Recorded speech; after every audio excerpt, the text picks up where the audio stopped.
Ready? Yeah, I'm ready. I'm as ready as I'll ever be. Are you ready to rumble? I'm falling apart over here. I don't know what's up with me. My sinuses hurt. My eyes hurt. My eyes are super dry. My sinuses are infected. Can't sleep. No, sleep. My cholesterol's To high. Brooklyn.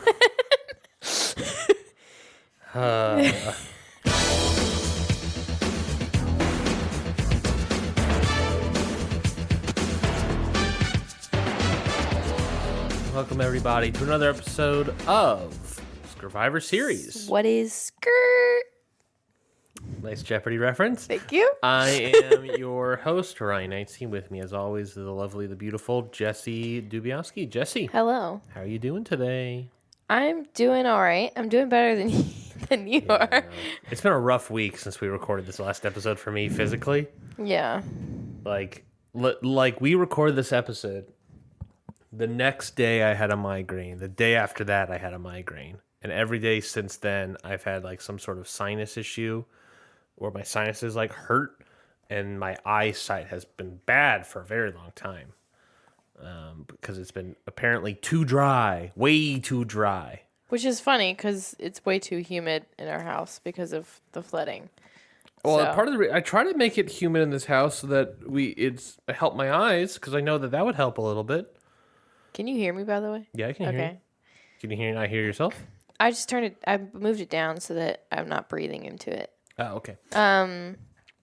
Yeah, it's been too humid in our house for quite a bit. But I think now we're at a normal level. But Yeah, I mean, I have a humidifier going right now, so that's also helping it. I think maybe. I don't know. We'll see. I'm falling apart. Will I make it to the end of season 46? We'll find out. Or I'll die. maybe we'll have to medevac you. Oh no. Oh no. We can make jokes. He's fine. He's fine. It's just sad. I'm sad. Yeah, so we're thank you for joining us on Scurvivor series. We're here talking about season 46 of Survivor on CBS. We are? Yeah. Oh. Specifically episode 3, Cool. called Wackadoodles Win. What do you think of this episode of Survivor? I mean, it's always kind of a disappointment episode when it ends with no one's going home because somebody went home.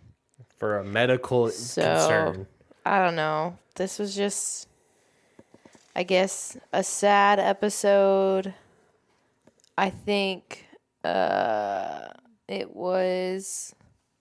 It really makes the 90-minute episodes less like it hurts the 90-minute episodes when someone goes home because then it's just like you have 90 minutes to fill of television Yeah. with something. No, like, not there's no point, but like, there's no, I guess tribal's the thing that I'm thinking of, but like, there's no big event. I mean, immunity challenge, but like, you have those all the time. You know? Sure. It's like nothing changed except for Randon is, spoiler alert, gone. Well, if you're listening to this, I'm sure the spoiler has been revealed. Yeah, but I like saying spoiler alert. It's I fine. know. Well, I think there's some argument about Randon going that does change some things, but I guess the point is that like it's a swerve of an ending. These sort of things because the ending is built up about like, oh, Yanu's going to tribal again. What's this going to be? And then we get this swerve of a medical thing. So it's not the most satisfying. As a wrestling fan, I can tell you that swerves are not always the most satisfying conclusion to a think story. Swerve is offended that you said that. Swerve Strickland? Yeah. Probably. Anyways. But yeah, I get it. We got a lot of camp lights this episode. We got a lot of different things, I guess. Yeah, it was fine. It was a fine episode. Yeah. We did get some good quotes. Also, a little bit of insight into Ben. Yeah. Things are now clear to me. Specifically, when he said that his idol is Nicolas Cage, Yeah. I think that explains Yes. so very many things. Yes.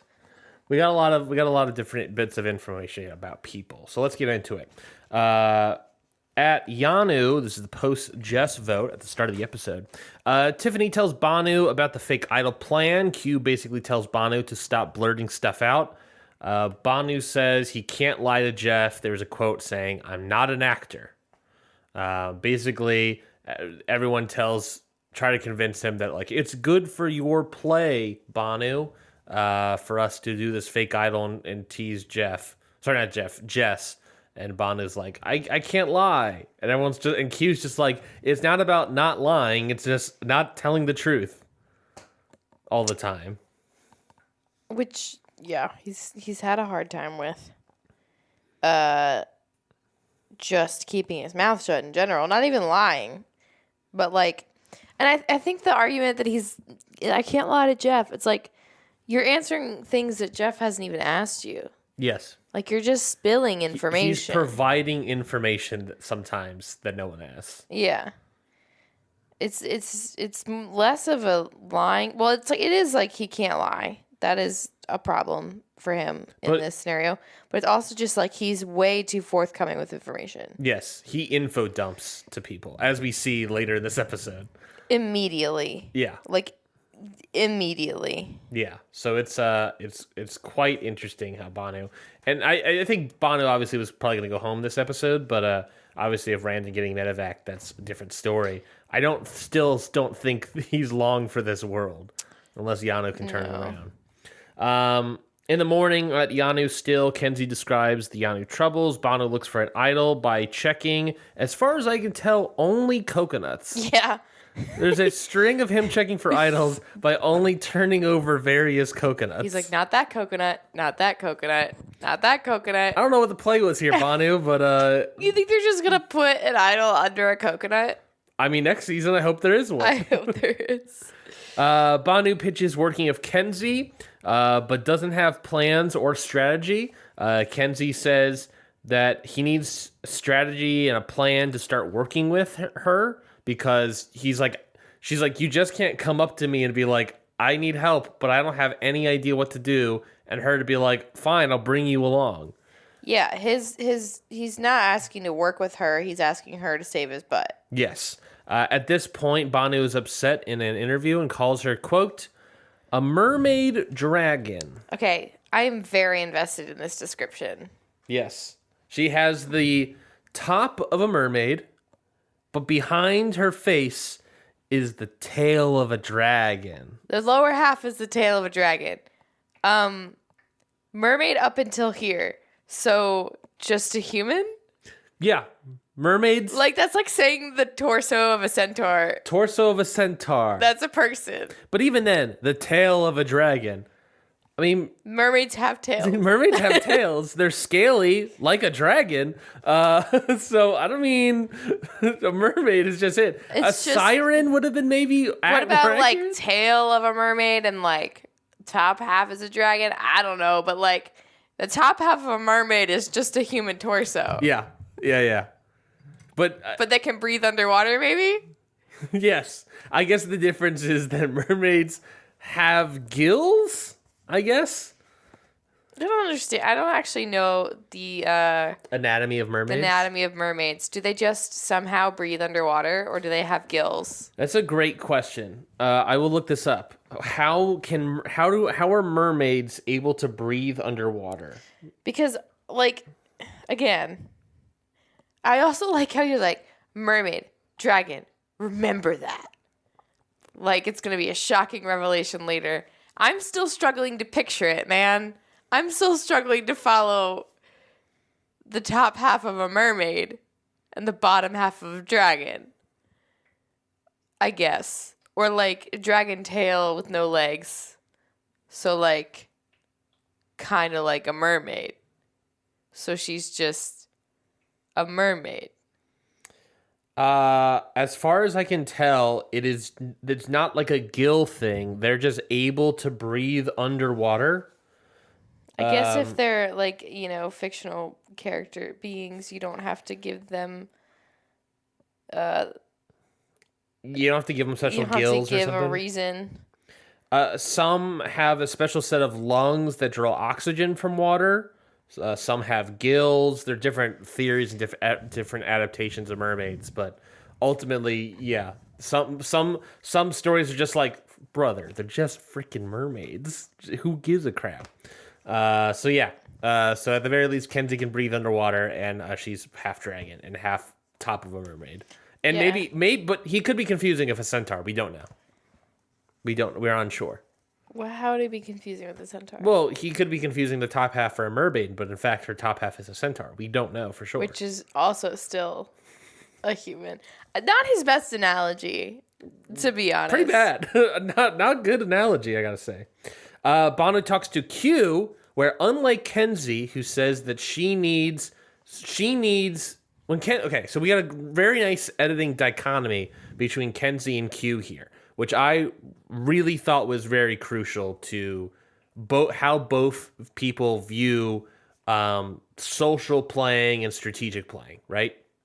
Kenzie, she sees Bhanu as someone she is unable to work with because Bhanu is not providing ideas or plans for her to be interested in helping in.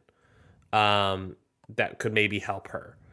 Q sees Bhanu as another player on the team. Okay, he might not have any strategies or plans, but it's also sometimes okay to have a couple pawns.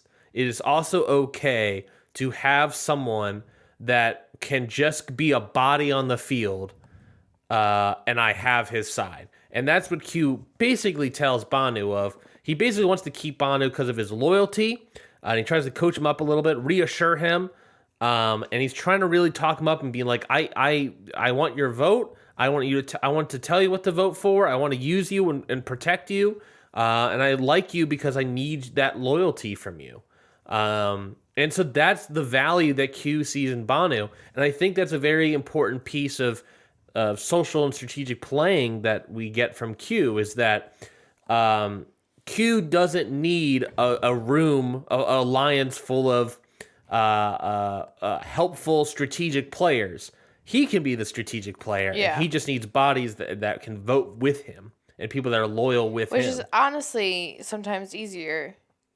Like, you can have a strategic partner that, like, you guys get through a lot together. Like, you know, Drew and Austin is one I keep referencing. But, like, for someone like Q, does he even need that? Maybe not. I don't think he does. I think he just needs people who will vote the way that he wants them to vote. Yeah. And I think that's very apparent. He gives a damn fine speech. Gives a very good speech. The music starts swelling. Yeah. Like, he's like talking like they're coming back from nothing. Yeah. It's like third quarter. Remember the Titans out here. Yeah. It really felt like Remember the Titans. The problem is that it sort of fell on deaf ears. Yeah. Because Bhanu, in his super paranoid fashion, doesn't listen to the coach. And it's just sort of like, maybe this is what he's talking to them. I know he's talking to them, so maybe that's what they want me to know. So I don't play my shot in the dark and all this stuff. The way that he immediately spun around like, this is the girls. The girls are talking to him. He's not talking to him. They're talking to him. And I'm like, I get the paranoia because, like, you know, you're not really in on this alliance. Mm-hmm. And they did just have this plan where they tricked someone into playing an idol. Without your knowledge that you obviously weren't a part of. I get the paranoia, but, like, damn, dude, you got no other options right now. Yeah. You gotta believe it. And you cannot spiral. Yes. There is an element of Bhanu that he doesn't have any plans and doesn't have any strategy, but Q sees value in that as just like a loyal player that's willing to vote. But the problem is that Bhanu is so paranoid that he is unable to do anything. Yeah. So he is at a deficit immediately. We go over to Siga, which, interesting enough in the edit, says 4 days ago. And in this 4 days ago flashback, if you will, we see all of Siga go on an idol hunt, where ultimately Jem finds the Beware advantage, the one that we've seen all season, of the box that's dug up underneath. She digs up that box, sees it needs a key, sees that she needs to go back for later, Interesting enough, instead of reburying that box, she then moves it somewhere else and kind of hides it. So that could bite her in the back, but Jem gets an advantage. Doesn't hide it very well, first of all. No, I think it can be very easily found. I think partly because she's doing it in the dark. Second, why would you move the box? Because then someone finds it, right? And then they hold on to it thinking they'll be able to find the key somewhere. Well, they don't even know the key because they don't have the parchment note thing. But it's a locked box. They can see it needs a key. Fair point. That's a fair point. So, like, someone could hold on to this box thinking, oh, I'm going to find a key somewhere now, too. Mm-hmm. And then you get the key, and then you don't have a box. Yeah. What if someone finds the box and then they hide it and they bury it and now you have nothing? Like, you're kind of screwed here. You're kind of potentially screwed here. It also might forge a new alliance with two people, but, you know. I mean, yeah, it would kind of force one because you're like, oh, damn, I got to get my box back. Like, I don't know. It just seemed weird to not put it back where you found it. I agree. I mean, I guess maybe there's the thought that the information, once they lose, the information will be put in the same spot, right? She might be thinking, if I don't get to it in time, somebody else might see that and then dig beneath this and think that they're like, and get the key or whatever. Yeah. Yeah, that's fair. Another interesting thing I want to bring up is why. So last week's episode, with Siga, we didn't really see much happening over with them. Right? We saw just basically a song title off with the Siga camp. And just like a happy little campy family. Yeah, but this was 4 days ago, which at this point, episode 3 is like either day 1 or day 2. Why do you think they waited till this episode to show us? Because it didn't matter. And they needed content because they know it's going to happen. They're not going to tribal. It doesn't matter if anyone in there has an idol. Like, I don't know. I feel like maybe it just didn't fit the narrative of the episodes, and they were like, well, it doesn't even matter because, like, they didn't go to tribal yet, so... It doesn't affect... As long as we tell the audience that she has an advantage, it doesn't really affect anything else. Yeah, especially at this episode where it's like, you lose out on a tribal council. Which is, I think they probably decided to add it in there instead of waiting another episode. Because it's like, I don't know, from the editing standpoint, again, like, if it doesn't fit in the narratives of, like, there's other stuff that fits in the narratives of, like, that you're trying to do the episode, and the tribe that keeps losing is the other tribe, Yanu. Yeah. Like, a lot of this stuff doesn't really matter. And, like, because there's not a lot of, like, strategizing and, like, alliances and stuff in Siga, like, I feel like it matters in the other, like, Nami, where you have that, like, Venus-Randon dynamic. Randon finds it in episode 2. Yeah. And, like, because there is, like, splintering in that tribe happening and, like, alliances and stuff, and there's actual, like, strategy happening, it's pertinent information. With Siga, it's like, we're just a happy little camp family. Flock of Sigas, Flock of Sigas. And we just make campfires and sing songs, and we have good times. Yeah, pretty much. Yeah. It's also like, you know, episode 3. In episode 1, Tiff finds it. Episode 2, Randon finds it. Episode 3, Jem finds it. So maybe there's something there as well. Yeah. It's not as... Oh, sorry. Little Yanni Bonanza. It's not as, like, you know, pertinent to their tribe. Yeah. Like, so you can wait to do the Siga one. It's important for Tiff to show that in episode 1. Yeah. Randon helps with the Venus story that they're doing, but also I think it's important because Randon's story, obviously, in this one is what happens. We're about to talk about with his health issues. So if you have that issue of him finding the idol, episode 2, then you can just shove this aside in episode 3. Yeah. At Nami, speaking of Nami, Hunter is building a bed for himself. We get some camp life of him building a bed. Like a cot. Yes, basically a cot. Soda remarks very well that it sounds like a bed, which I missed what the sound was. So I guess the squeaking of a bed. Tevin says, "Make me a Tempur-pedic." Yes, fantastic quote. Make me a Tempur-pedic is the best I love quote. Tevin. Make me a Tempur-pedic. Liz I love Tevin. Liz says that no one wants to eliminate Hunter because he's super strong. Hunter gives his life story about how he had a full ride to become a doctor, I believe. But instead, he fell in love with teaching, and instead now he's a teacher, which is fantastic. Fantastic thing. The big Survivor pertinent information here is one, that he's super smart, obviously, enough to get a full ride to medical school. But also that he actively builds challenges in his backyard all the time. We've heard this one before. And talking about last week. But also not just does that, but also like trains his students on these various challenges. And he has been doing it for seemingly as long as he's taught, I should say. So he has a bunch. Say that is grammatically correct. Yes, I'm not a teacher, obviously. So you haven't teached. I haven't teached. So he builds a lot of challenges, and that's a common thing. I hear Bhanu talked about later that he works on puzzles at home and stuff, Survivor puzzles, and this is different. So a lot of these people in the modern era all like go on Etsy and stuff and buy Survivor puzzles. That's some of them new. go on Etsy, buy Survivor puzzles, and then steal that person's business. Allegedly steal that person's business. I haven't seen any follow-ups on that, so I don't know what's up with that. But yeah, so pertinent information that he's going to be a challenge beast. We'll get to him at the immunity challenge. Venus is suspect of Hunter, however, because she's suspect of everybody, because he's incredibly safe. She expresses this to Randon, who's kind of unsure. Basically, he's incredibly safe. Everyone likes him. He's really good at the challenges. He's on everyone's side and everyone's pocket, and everyone loves hanging out with Hunter. So no one would ever consider voting out Hunter right now. So we should vote out Hunter because he's a dangerous person. I don't think she's wrong. Yeah. Right? I mean, I don't think she's wrong. I said this, I think when we were drafting people, is that like Hunter is someone that like I would Hunter, kind of like Q, greatly consider dropping them at the merge because they are an immediate threat that needs to be outed. You know what I mean? Yeah.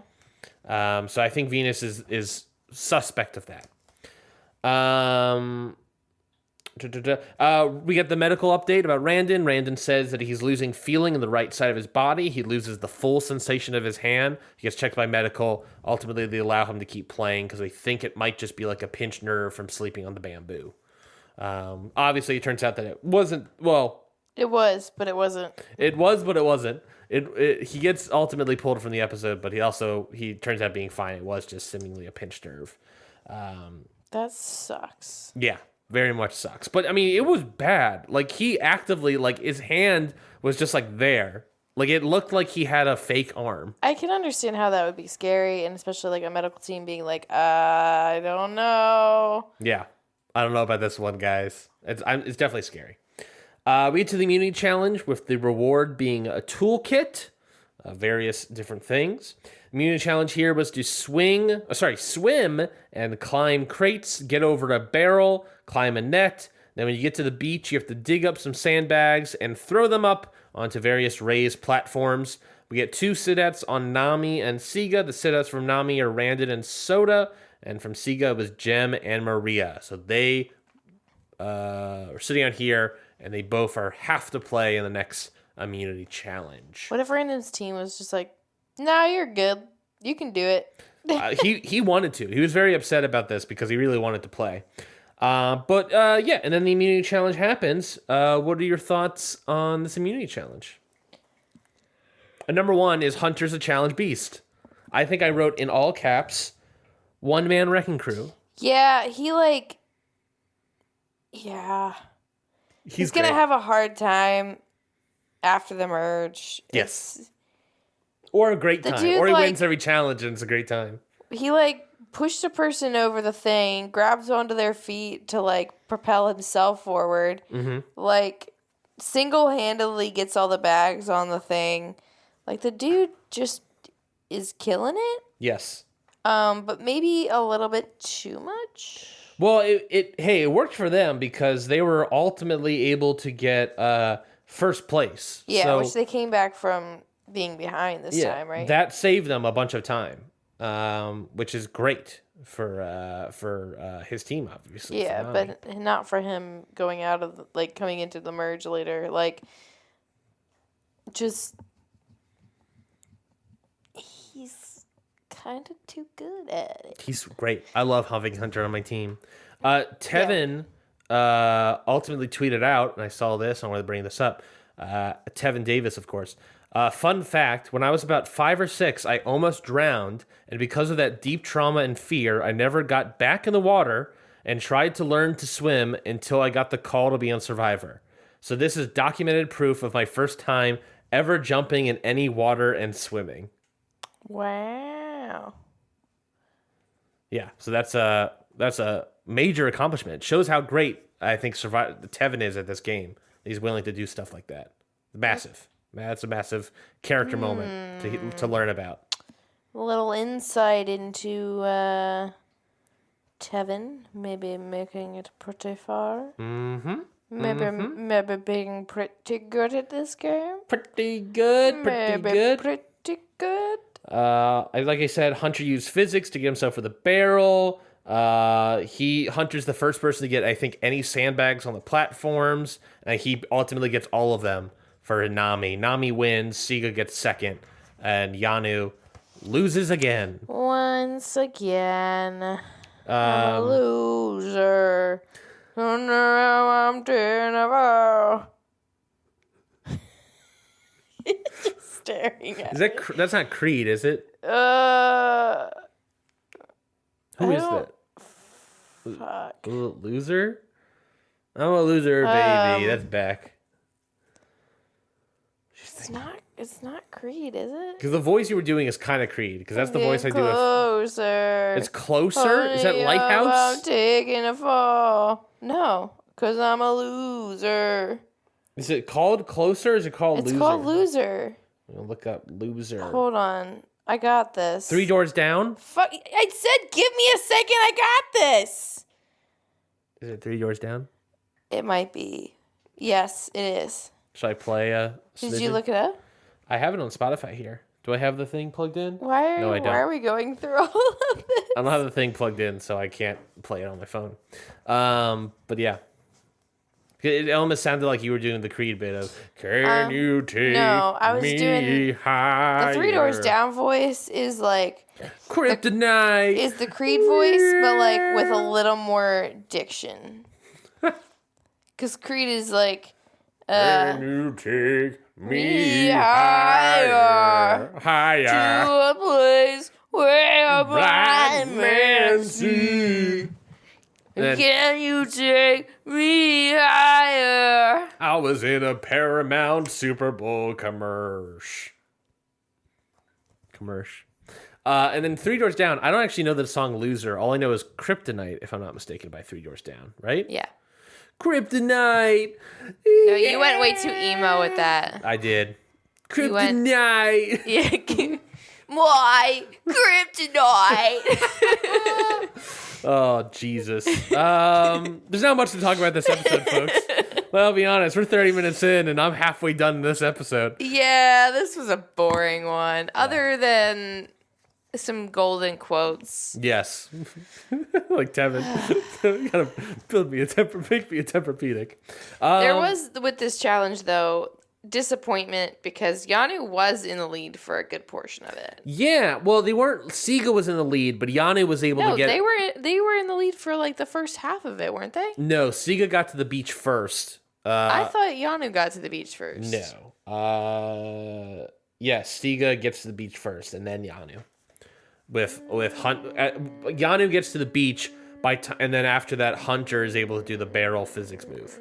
I have it written down here. You telling me my notes are liars? Right. Doesn't mean it's right. Well, what do your notes say?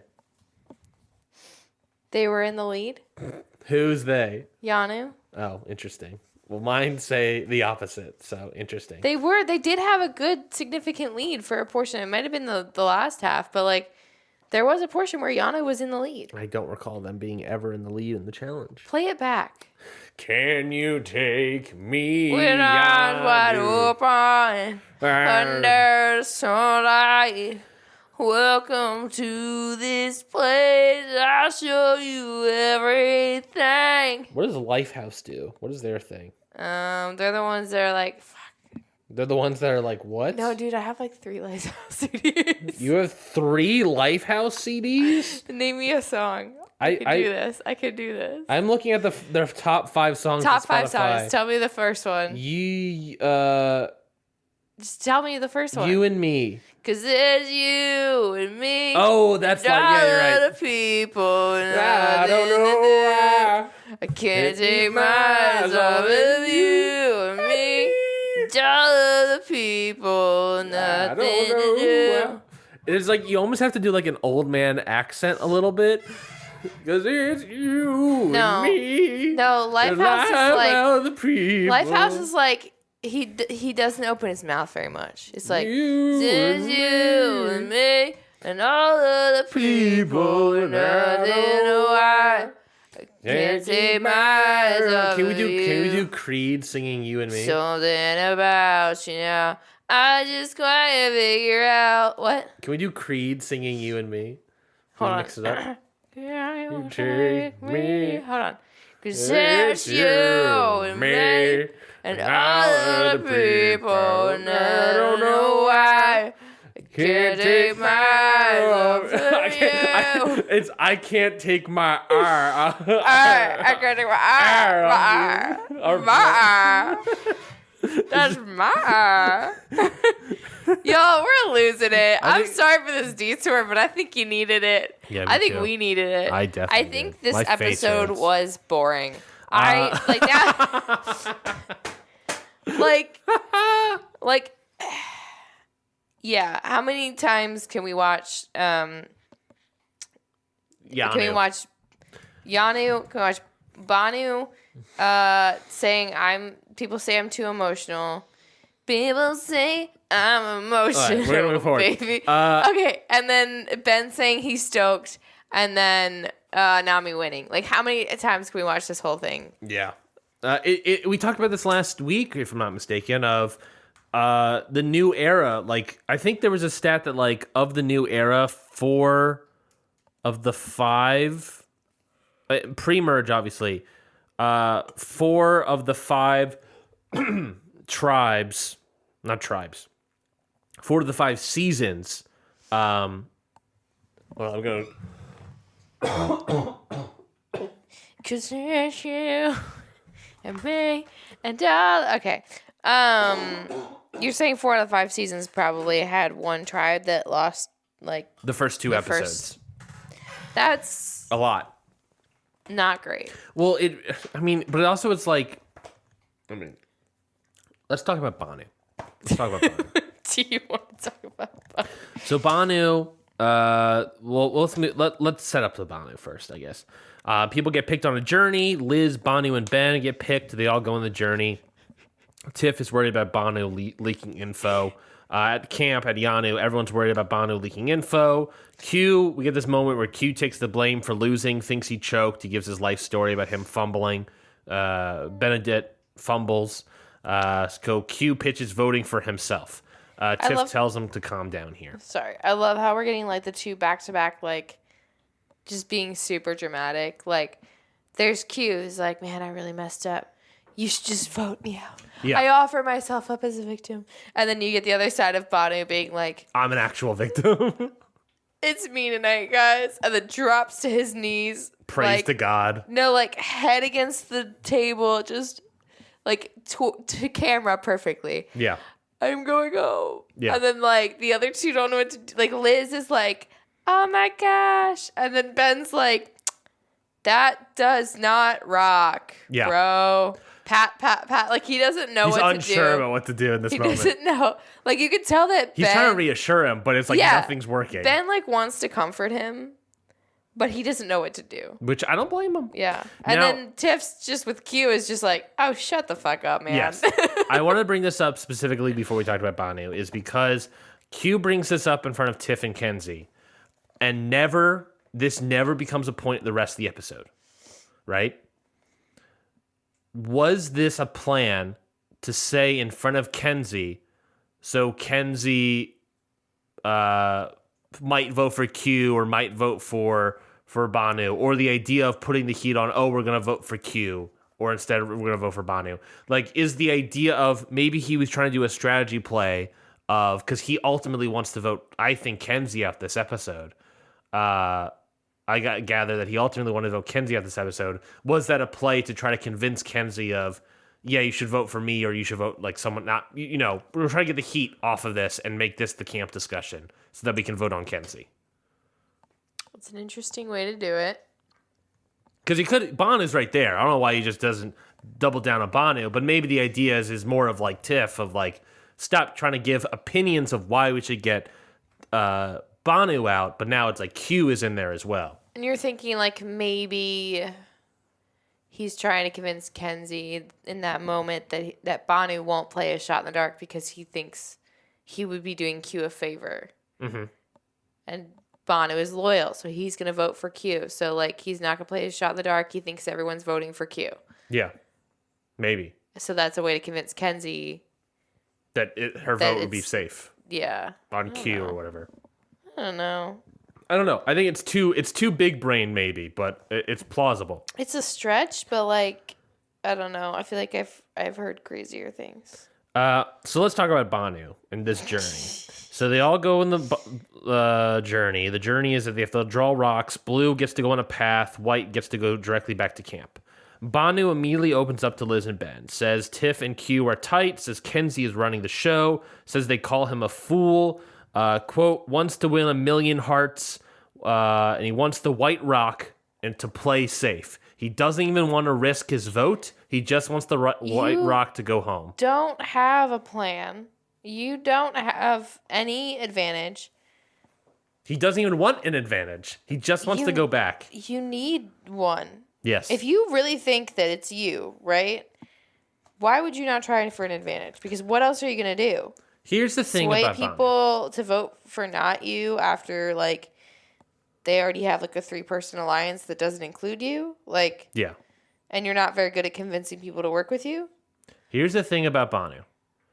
And listeners of the show may know my take on this, on these kind of players.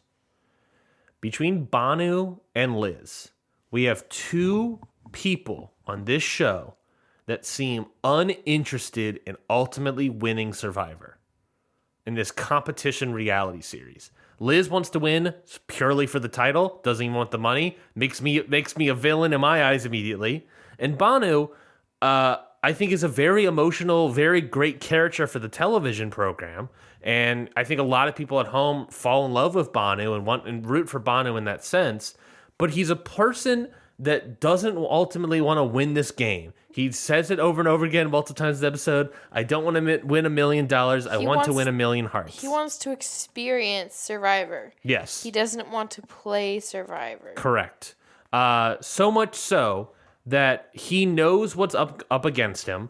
He doesn't have any plans or strategy at all at any point in this episode up to this point. When he returns to camp, he does a little bit of strategy. So he plays Survivor a little bit. But up to this point, he has not done one thing of playing the game.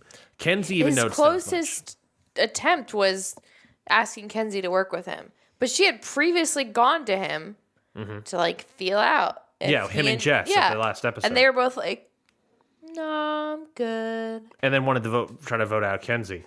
Or at least Jess wanted to. He has no hope. And we get these conversation points of, like, he's praying to God that, like, he's questioning his faith and stuff. And he's praying to God and he wants a miracle to happen, right? He wants a miracle to happen to him.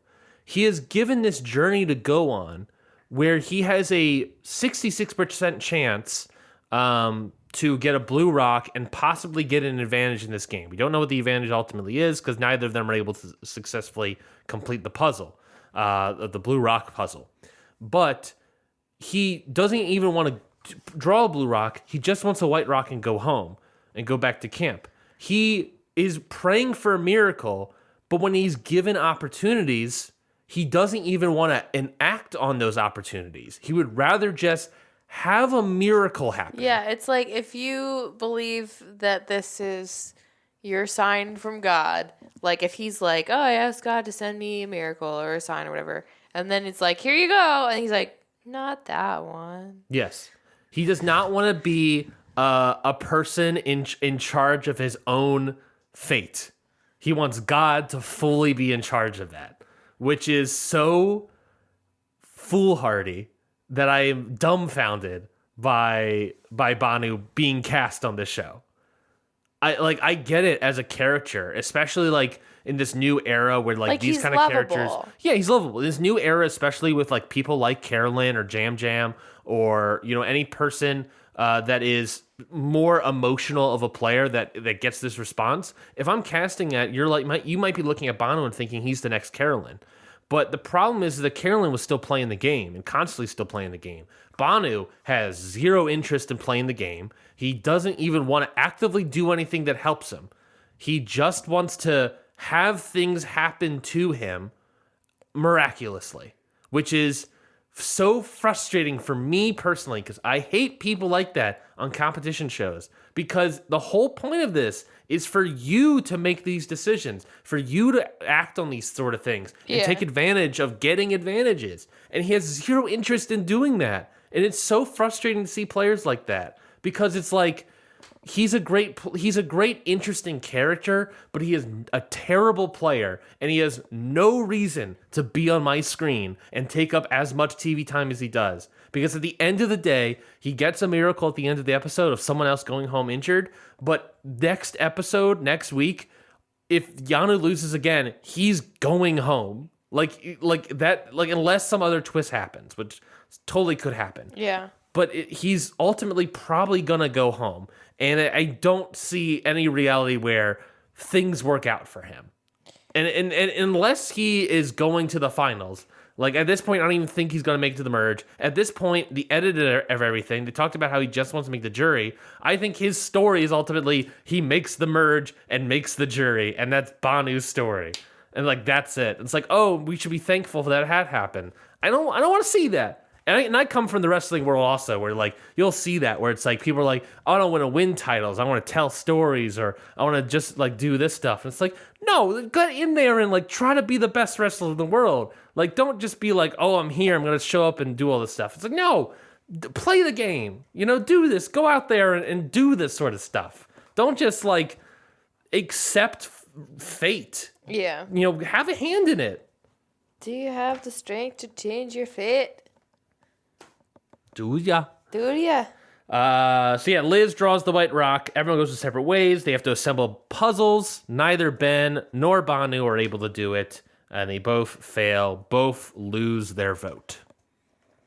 Whoopsie. Hoopsie poopsie. We were looking at the puzzle, and we thought that the puzzle needed some sort of overlapping layers. And for a very long time, they always would. Bhanu and Ben would both get to like. I'm going to say a second layer, let's just say, that is completely flat, and then they have the rest of the blocks to sort of figure on the top. And you and I both looked at that and were like, that doesn't make any sense. Surely this puzzle is going to have overlapping layers. Yeah. And they kept never getting to that point. They got there eventually, near the end. I think Bhanu started doing that a little bit, but it was like, yeah, it's not going to be that straightforward. There's going to be some interlocking layers, for sure. I realized that I moved on without getting your opinion. What are your opinions on players like Bhanu, if you have one? I went on a whole rant about it, but I mean, it's fine. It's your rant. You do it. Oh no, I'm okay having the rant. I want to know what your opinion is. Oh, it frustrates me because it's just like because you ultimately I think you enjoy Bhanu more than I do. I enjoy the entertainment that Bhanu brings. I also think that he's a lovable character. He's a scamp. He's a scamp.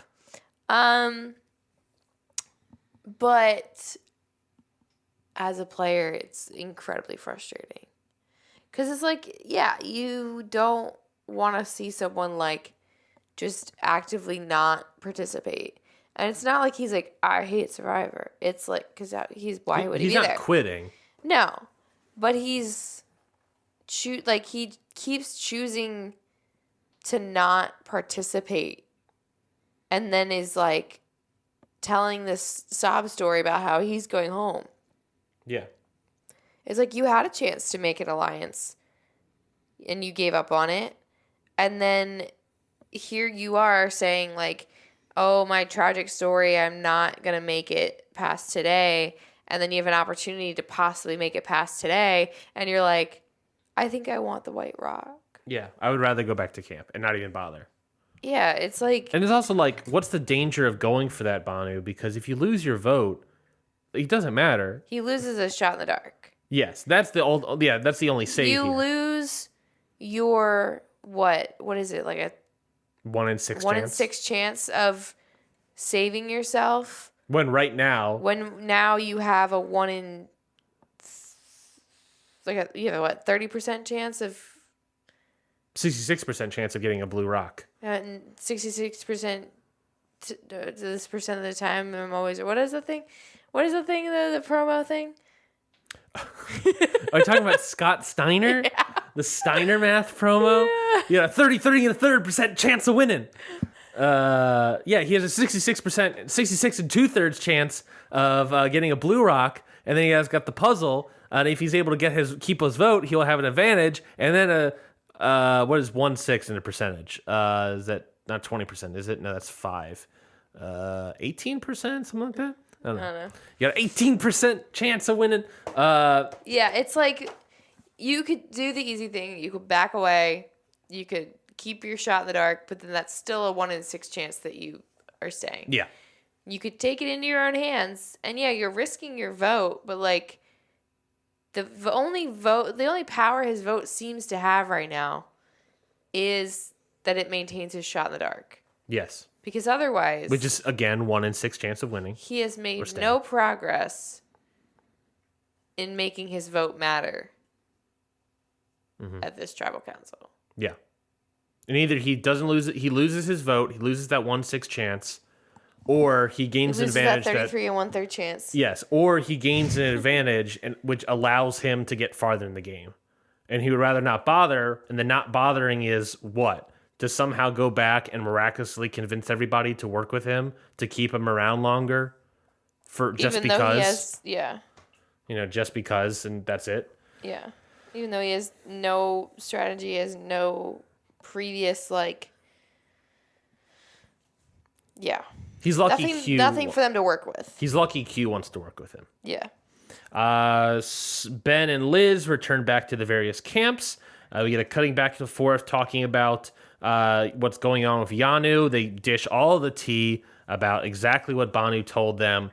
Ben decides to lie about the challenge to not tell Siga about losing his vote, and his sort of reasoning there, sort of strategic reasoning there, saying, well, I don't want to ruffle any feathers. Right now, everyone's okay. But if we lose, then people are going to shoot at me first because they know I lost my vote. So he just chooses not to tell anybody and just keeps it to himself. At Yanu, Bhanu returns, and he says that he got the white rock, and they believe him. So he makes a strategic move by lying to the camp and telling them they got a white rock, and that's it. Interesting strategic move. He could have lied and said he got an advantage, and maybe they wouldn't vote for him or whatever. But he lied and just said, I got nothing. I didn't even lose my vote. The first time he lied to them? Yeah, I believe so. As far as we know. I believe it is. So he can lie. He can't lie. That's what's interesting here. They believe him, seemingly. Or at least Kenzie says that she believes him. Bhanu ends up telling the truth to Q, that he did, in fact, lose his vote. So Q pitches to Bhanu, basically immediately, to get rid of Kenzie. So he can only lie if he's able to immediately offload the truth on someone else. Yes, if he's able to offload and do it. It's the real Jelinski thing. Remember Jelinski? Oh, yeah. Where he's like, I'm not able to lie. Two people that are unable to lie on the same team? Hey, we get sorry. No, go ahead. When Q was like, everybody should vote me, and he has that breakdown, I just remembered, didn't he turn around and go, why does my road always have to be the hardest? Yeah. Yeah. Because you make it that way, dude. Maybe not your entire life story is that way, but at least in this scenario, you are 100% making it the hardest. I love Tiff so much.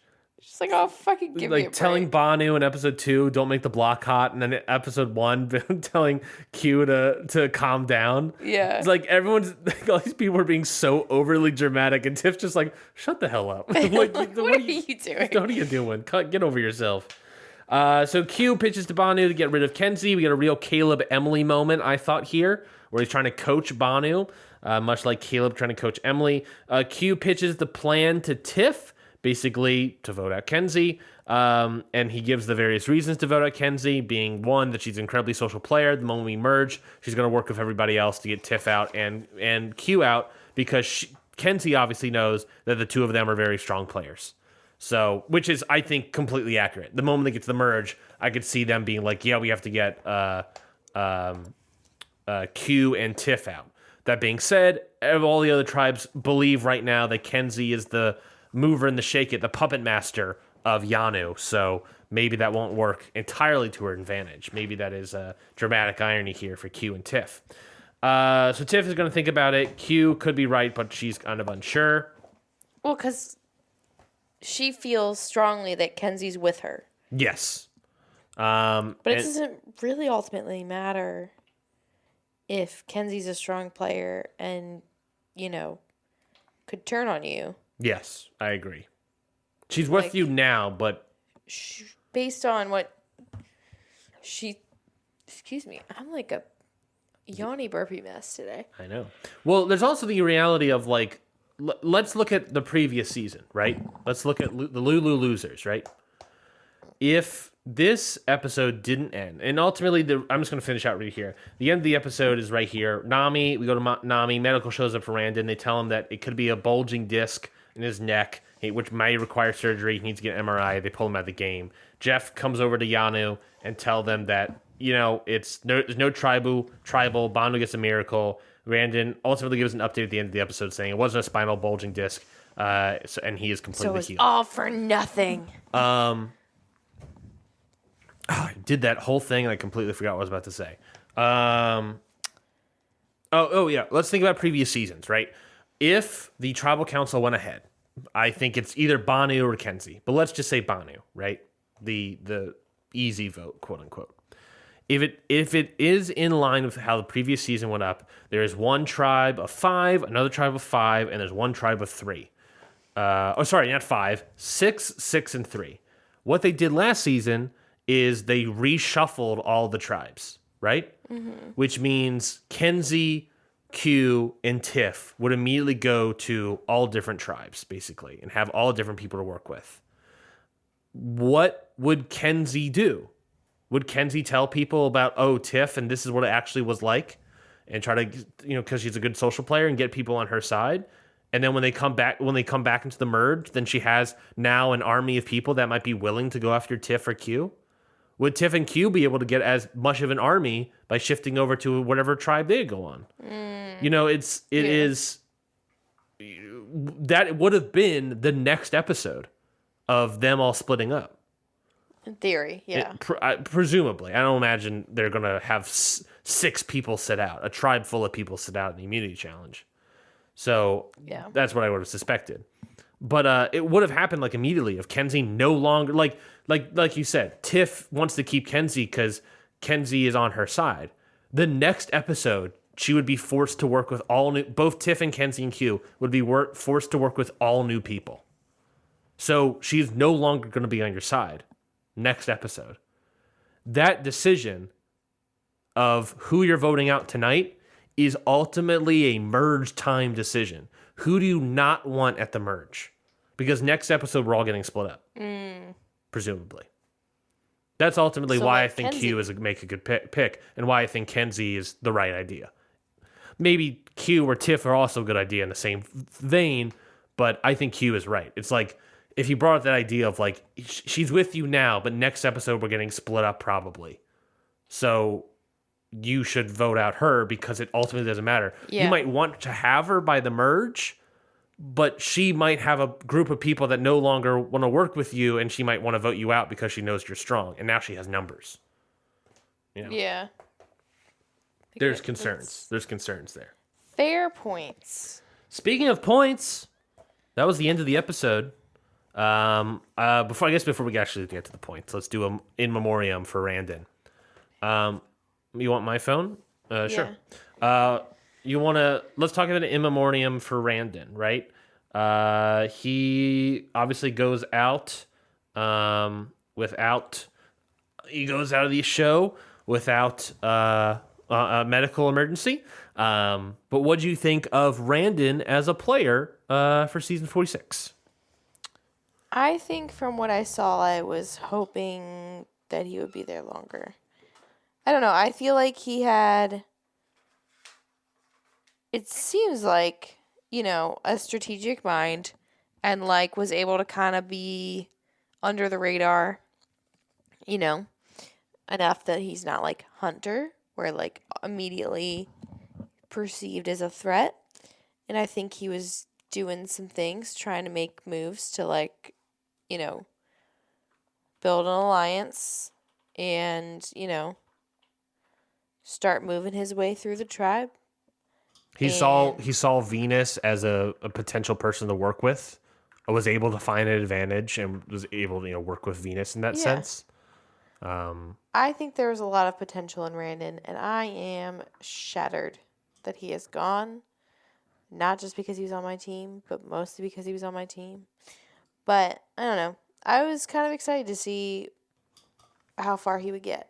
Me too. I'm interested to see how far he would have gotten. I think he and Venus had an upward struggle. We talked about this last week where, having the advantage will be certainly helpful, but they would need to ultimately bring in a third person. Ideally, well, he'll get an idol, I guess, but you need to bring in a third person, ideally a fourth person into their group to try to vote out someone. And I think that would have been a super tough task ahead of them. Whether or not he could have done that would have been interesting to see. But I think in terms of moving forward, what's interesting about Randon going home is what Venus is left with. Venus is obviously now fully left without a relationship. She's gunning for Hunter. She's gunning for Soda. She's gunning for Tevin. Does she work with Liz as an outsider? I don't necessarily see that happening. Another big point is he went home without opening that box. That box he reburied. He told Venus about the Beware advantage and how he needed to ultimately get that idol. Did he tell Venus where that box is buried? Good question. That is a question for another episode, because right now we have no idea. And that could be the thing. If she now knows about that idol, and the moment they lose, she is able to, for instance, dig up that box, get that idol, protect herself immediately, and then vote out whoever she wants. That's pretty big. That potential is there for another episode where she is able to drop out Hunter or Soda or Tevin immediately, because all of them are probably going to go in on Venus. And if she doesn't tell them about the idol, then she might be fine. She might be fine for a week, but still. It's a question of whether or not Randon told her. Yeah, but then she has an opportunity to like break up that group. Correct. Right? Correct. It's all a matter of, does she know where the box is? Does she know where the box is? Yeah. I don't know. I don't know. I guess we'll find out in another episode. So let's talk about points. Obviously, Randon no longer your team because of getting eliminated. So you're down to 4 people, but obviously you still get points for Randon. So let's talk about points here, baby. Okay. Now I am not stalling to scroll, but I am. So I had you. Well, let's start with you. How about that? Sure. You had Jem, and she got 16 points for winning group reward, winning group immunity, found an advantage, survive the week. That is 16 points. Q, your quarterback, got a total of, drumroll please. Can you take me higher? 1 point. Sucks. Awful. Terrible. Come on, my guy. For surviving the week. Mariah, 11 points. Group award, group immunity, surviving the week. Venus, 16 points. Group award, group immunity, said a curse word, and survived the week. That's my girl. That brings you to Hunter with a total of 21 points. He won group award, group immunity, caught seafood, and survived the week. When I saw that, I was like, fuck. Yeah, when he's able to catch seafood. That's what I'm talking about, Hunter. Great stuff. Great stuff. That brings me to 65 points. Fun fact, the exact same number that I got last week. 65 points. At least there's consistency. Yeah. Okay. Jerry had Tevin. One group award, community, cried on camera, survived the week, 16 points. She had Maria, who won group award, group immunity, survived the week, 11 points. Same with Charlie and Liz, 11 points each. And her final one is Bhanu. Cried on camera and survived the week. He's always, at least he's consistent. So what is that, 6 points? 6 points. All So a right. total of 55. 55 points. She had 45 last week, so it's a little bit better for old Jerry. Yeah. And if it makes you feel better, my team didn't do so hot. All Because right. I got Ben with 11 points and Soda with 11 points, both for winning group award, group immunity, and surviving the week. And then I have Tiff and Kenzie, who each got 6 points. Kenzie cried on camera and survived the week. Tiff said a curse word and survived the week. Mm-hmm. My saving grace. You're at 34 points so far. My saving grace. My cornerstone of my team. Can you take The one who me brought me back from losing this week to a place to winning this week where blind with a men total of see? 40 points. Holy crap. I have Brandon. 40 points. He won group reward, group immunity, got treated for a medical emergency, cried on camera, was forced to leave the game. Let the record show, by crying on the podcast, Jessie does not get bonus points. What?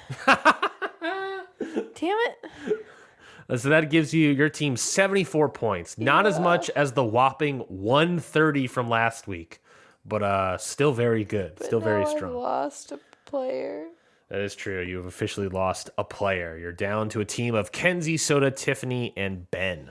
I'm just going to draw a line through Randon. Sadness. Let's talk about MVP. We'll give some bonus points out, potentially. We all know who the MVP is. I don't. You don't? You don't have one? I don't have one. Let me think for a second. You don't know. It's It's definitely Bhanu. Ben for like his world-class 5-star comforting. Sure.